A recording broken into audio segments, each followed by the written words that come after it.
Human welfare ഫൗണ്ടേഷന്റെ 2025-26 academic വർഷത്തെ scholarship വിതരണോദ്ഘാടനം ഡൽഹിയിൽ നടന്നു. രാജ്യത്തെ മുൻനിര വിദ്യാഭ്യാസ സ്ഥാപനങ്ങളിൽ പഠനം നടത്തുന്ന UG PG വിദ്യാർത്ഥികൾക്ക് professor KS Siddique Hasan scholarship, Raftaar scholarship എന്നിവയാണ് വിതരണം ചെയ്തത്. മുൻ വിദേശകാര്യമന്ത്രി സൽമാൻ ഖുർഷിദ് ഉദ്ഘാടനം നിർവഹിച്ചു.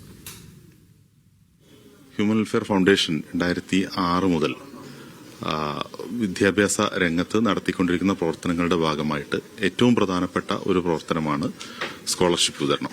കഴിഞ്ഞ 10-18 വർഷത്തിനിടെയായിട്ട് ഏകദേശം 10,000-ഓളം വിദ്യാർത്ഥികൾക്ക് ഇതുവരെ ഹ്യൂമൻ വെൽഫെയർ ഫൗണ്ടേഷന്റെ ഇത്തരത്തിലുള്ള സ്കോളർഷിപ്പുകൾ നൽകി കഴിഞ്ഞിട്ടുണ്ട്. 10,000-ലധികം വിദ്യാർത്ഥികളിൽ ഇന്ന് വളരെ ഉയർന്ന വിദ്യാഭ്യാസ സ്ഥാപനങ്ങളിൽ പഠിച്ചുകൊണ്ടിരിക്കുന്ന വിദ്യാർത്ഥികളുണ്ട്. ഇതിൽ തന്നെ വിദേശത്ത് പഠിച്ചു കഴിഞ്ഞ വിദ്യാർത്ഥികളും ഇപ്പോഴും പഠിച്ചുകൊണ്ടിരിക്കുന്ന വിദ്യാർത്ഥികളും നമ്മുടെ സ്കോളർഷിപ്പ് സ്വീകർത്താക്കളിലുണ്ട്.